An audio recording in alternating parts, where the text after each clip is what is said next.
Before we go into the details of the visual pathway, we wanted to give a sagittal view of the eye to show the basic anatomy of it. So a light stimulus is going to come in through the cornea and the lens, and those are going to help focus the light to the retina, which is filled with photoreceptor cells of cones and rods, and in the fovea is a very dense location of cones. So the light will hit a photoreceptor cell, in this case it's a cone in the retina, then it will go to a bipolar cell in the inner nuclear layer of the retina, then it will go to a ganglion cell in the retina, and that is where partial decussation of the optic chiasm occurs, and that's when the optic nerve fibers on the medial sides of each retina cross over to the opposite side of the body midline. And then the signal will go to the LGN and the thalamus, which is the dorsolateral geniculate nucleus, and then it will go to the primary visual cortex, which is V1 to V2. When talking about partial decussation, it's important to note that half of the neurons will stay on the same side, which means they are ipsilateral, and the other half will cross the hemisphere, which means they are contralateral. This happens at the optic chiasm. In the dark, photoreceptor cells tonically release glutamate. And then the on-bipolar cells have metabotropic and G protein coupled receptors, and they respond to glutamate by hyperpolarizing, which means that the retinal ganglion cell will be inactive. When exposed to light, photoreceptor cells decrease glutamate release. On-bipolar cells respond to the lower glutamate release by depolarizing the cell. This will cause an action potential to occur in the retinal ganglion cell. The pathway that happens, or that moves to, is the thalamus, and then it goes to the primary visual cortex. For ion movement, for hyperpolarization, potassium is leaving the cell, which makes it more negative, and then for depolarization, sodium is going into the cell, which makes it more positive. So the next pathway we'll talk about is the touch pathway. Its formal name is dorsal column medial lemniscal pathway. We're going to start with the sensory receptor cell, which in this case is going to be the Pacinial corpuscles receptor in the epidermis dorsal root axon.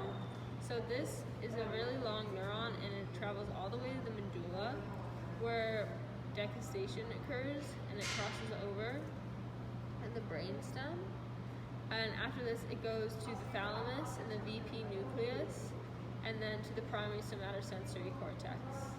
The mechanoreceptor can be stimulated in 4 different ways: pressure, contact, vibration, or stretch. So here's what it would look like in a cellular aspect.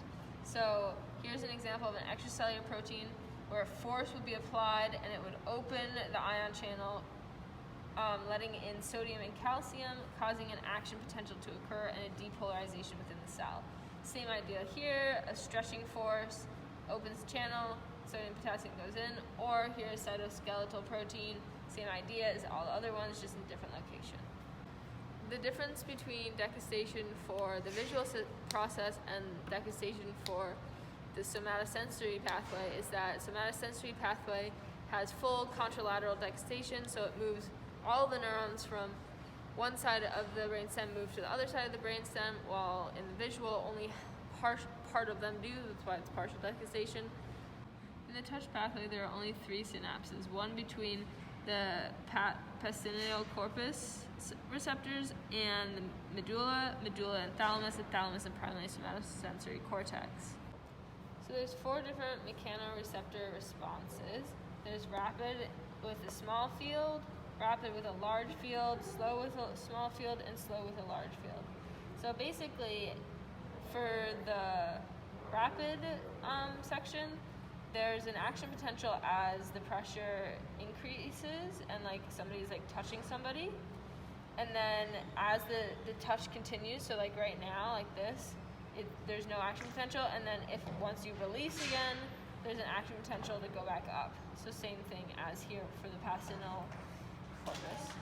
And then for the slow adaptation, there's an action potential, many action potentials as you go down in the field, just like up here, but there continues to be action potentials as the pressure is constant, and then there's action potentials as they go back up again.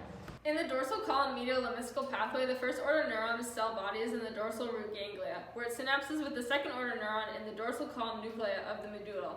This is where decussation occurs contralaterally, where everywhere else in the pathway is ipsilateral communication.